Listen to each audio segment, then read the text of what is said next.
ಇನ್ನೊಂದು best experience ಅಂದರೆ ನಾನಂತೂ ಲೈಫಲ್ಲಿ ಯಾವತ್ತೂ ಹಾಲು ಕರೆದಿರಲಿಲ್ಲ.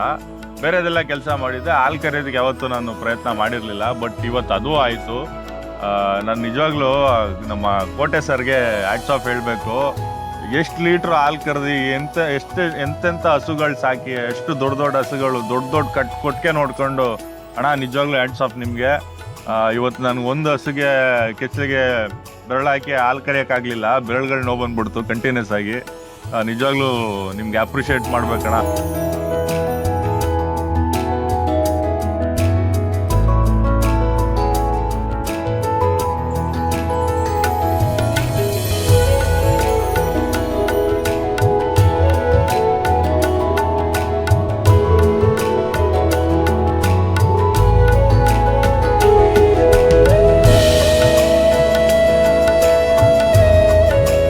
ಹಾಗೆ ನನ್ನ ಹೆಂಡತಿ ತುಂಬಾ ಚೆನ್ನಾಗಿ ರಂಗೋಲಿ ಬಿಡಿಸಿದ್ದಾಳೆ.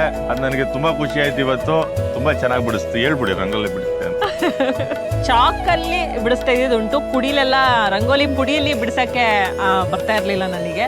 ಸೊ ಅವ್ರು ಹೇಳ್ಕೊಟ್ಟು ಅದನ್ನು ಬಿಡಿಸಿದ್ರು ಇವತ್ತು. ಸೊ ಎಲ್ಲ ಒಂಥರ ಮನಸ್ಸಿಗೆ ತೃಪ್ತಿಯಾಗ ಫೀಲಿಂಗ್ ಇವತ್ತು ಟೋಟಲಿ.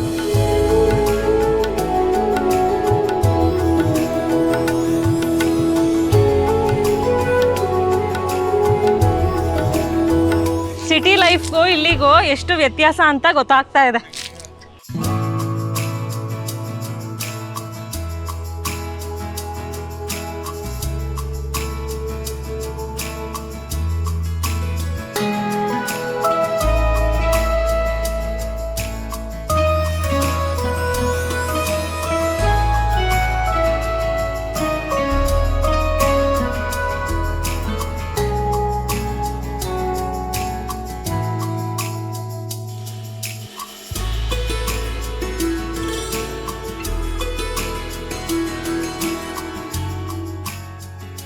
ಈ ಹಳ್ಳಿ ಜನರು ಎಷ್ಟು ಮುಗ್ಧರು, ಆಮೇಲೆ ಎಷ್ಟು ಪ್ರೀತಿಸ್ತಾರೆ ಅಂದರೆ, ಅವ್ರ ಮನೆ ಮಕ್ಳ ಥರನೇ ನಮ್ಮನ್ನು ತಗೊಂಡು ನಾವು ಏನು ಕೇಳಿದ್ರು ಆಯಿತು ಅಂತ ಒಪ್ಕೊಂಡು, ಪಾಪ ಅವರು ನಮಗೆ ಕೆಲಸ ಕಲಿಸ್ಕೊಟ್ಟು ಆ ಒಂದು ದಿನ ನಮಗೆ ಹಸು ಪಾಲನೆ ಮಾಡಲಿಕ್ಕೆ ತುಂಬಾ ಹೆಲ್ಪ್ ಮಾಡಿದ್ರು.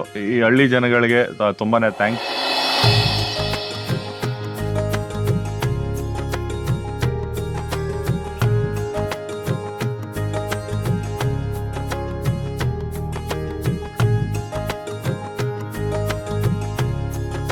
ಟೆಸ್ಟ್ ಮಾಡ್ತೀರಾ ನೀವು? ಅದೇನದು ಏನದು ಹಂಗ್ ಮಾಡ್ತಾ ಇರೋದು? ಓಕೆ, ಅಂದ್ರೆ ಹಾಲ್ ಥಿಕ್ನೆಸ್ ಎಲ್ಲ ಎಷ್ಟಿದೆ ಅಂತ.